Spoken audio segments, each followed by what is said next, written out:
जरायु कर्कट रोग सचेतनता शिविर अनुष्ठित।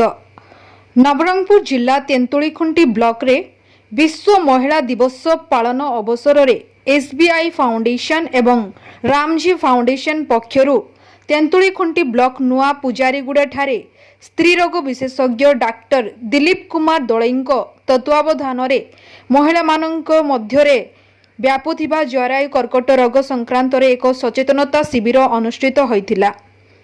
एही शिविर रे जरायु कर्कट रोगर लक्षण कारण एवं निराकरण विषय रे डाक्टर दिलीप दलई विस्तृत भाव रे आलोचना करिथिले। एही रोगर उचित जांच एवं प्रतिकार विषय रे डाक्टर दलई महिला मानकु अवगत कराइथिले।